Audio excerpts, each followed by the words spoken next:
Okay, so for today's application, what we're going to be working on is, it starts with a same side wrist grab escape. So my partner comes over here, it's the same side wrist grab escape. All I do is I'm going to step in towards my partner's one point, thrust my hand straight down, okay? And with that, if I do that slowly, it comes down and it works against the thumb and pulls my grip out. And it also gets my body close to my opponent. The next piece that we're going to work on is just a regular hook punch. So you want to grab a hand pad, and we'll work this a couple times.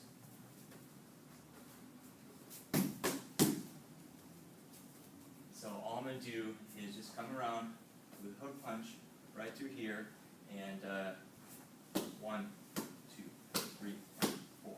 Keeping the elbow up, maintaining the wrist and fist connection, and connecting with the first two knuckles here. The next thing that we're going to be working on is something called the opening block. So the partner throws the pads down. What he's going to do is he's going to throw a haymaker punch, and all I'm going to do is come in here and block it like this. Okay?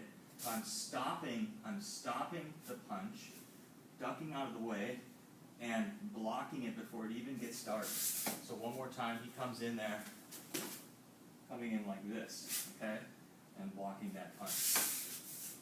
Another thing that we're going to be working on is the shoulder stroke. So if you grab the big pad, Jordan, put that on for holding for a kick. I'm going to step in. I'm going to be striking with this part of my shoulder. So I'm going to step in towards his foot and come in with my shoulder. Okay? Striking in here. Boom. Okay. So that's the shoulder stroke. Another basic that this application uses is the back fist. Okay? So the back fist is going to utilize these two knuckles here. And we'll come across the body for this to start it. Okay, we'll come through 1, 2, 3, 4, 5, and the one that we're going to practice here for the application is actually comes down here. 1, 2, 3, 4, 5. Okay, and hammer fist is another one we'll work on. Tilt the pads like this. We'll come through. Boom, striking this part of the fist, the bottom part, hammering down, boom, it's pretty obvious. This is the big Donkey Kong strike. Okay, just like so. And a throw that's very useful for this application is the inner leg reap. So Jordan's going to lead with one leg. What I'm going to do is force him back. So I'm going to force him back, get him to take a step back. Okay, get him so his weight's going this way, step in, and sweep the leg. Okay, and that forces him into the back fall. So the back fall that you're going to do is just a standing back fall. Come back. Keep my hips off the ground and landing. So it looks like this. Keeping my hips off the ground. The part of the kata that we're utilizing, if we're starting with Pinan Nidan, we end with the 3-part turn over here. And the next step is I draw back to this part here. So I draw here, 2, to here, 3, standing up high, and punching. So from the beginning of the kata, it's hold hands, down, heels together, punch, 1, 2, 3, pull back, back fist, pull back, hammer fist, step and punch. So just again, the part of the kata is from here, pull back, here, pull back, to here, punch like that. The application looks like this. Jordan comes up, grabs the same side. I'm going to step in, and at the same time he grabs me, he's going to punch with his other hand. So at the same time he punches, I step in and do the release. Okay. So one more time, let's work that part. He comes in, boom, and shoulder stroke right to the chest. And that's what gives me some space to do something. So it starts, he grabs, boom, back fist right to the groin. Okay?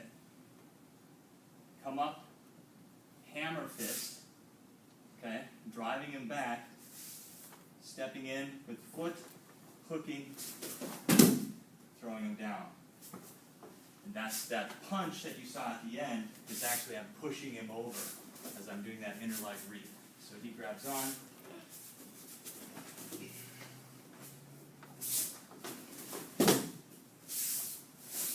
Squeeze him down like that.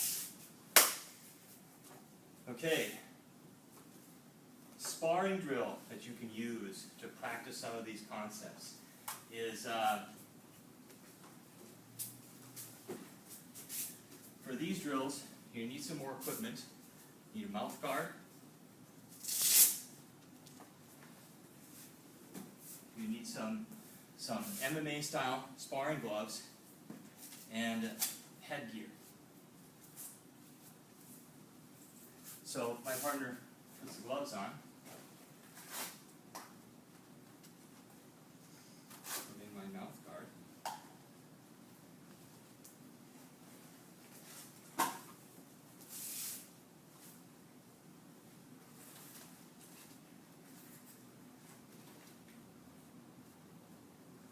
Essentially, all we're going to do is he's going to grab on with the MMA gloves, and he's going to start striking. And my job is to get out of the grab. He's going to try and prevent that. My job is to get out of the grab while he's trying to prevent that. So what that looks like is this.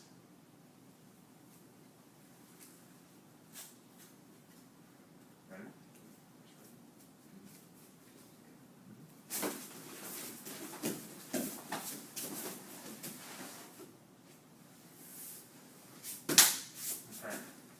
Comes in for the grab again.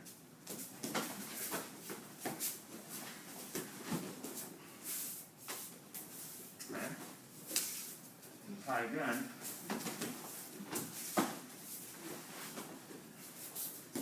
Okay. So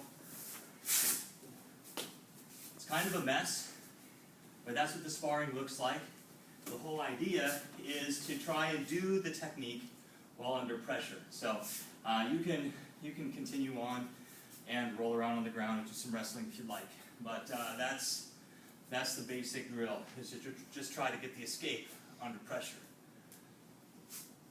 Okay, so another aspect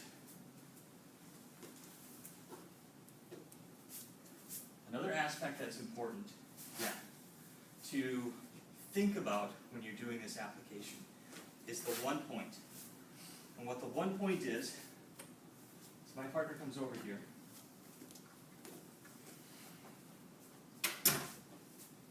If we're going to be throwing, his 1 point is right under his center of gravity. If I want to move him, what I can do is step on that center of gravity, and then that allows me to more easily take his balance. So when I step in here and do that shoulder stroke, that allows me to really drive him back and take his balance more easily.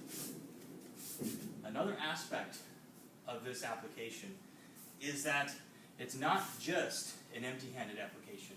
It's utilizing a weapon draw. So go ahead and grab his stick, Jordan.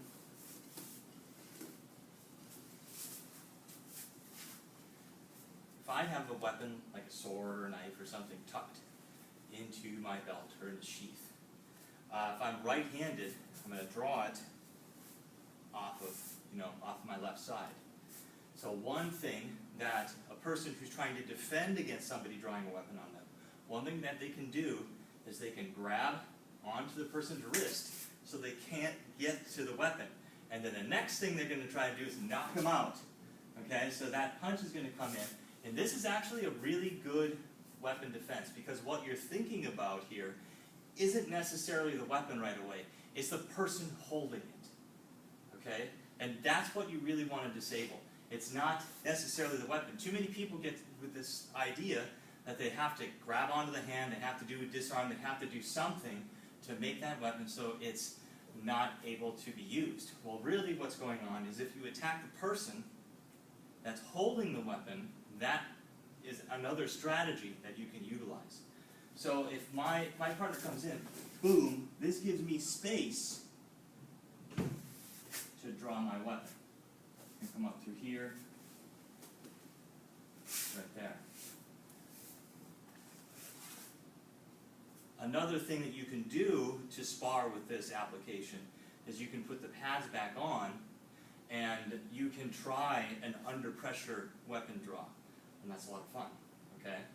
And so everybody needs pads for this activity because once the weapon gets free, it's really easy to smack the other person, okay? And so the under pressure weapon draw is another aspect.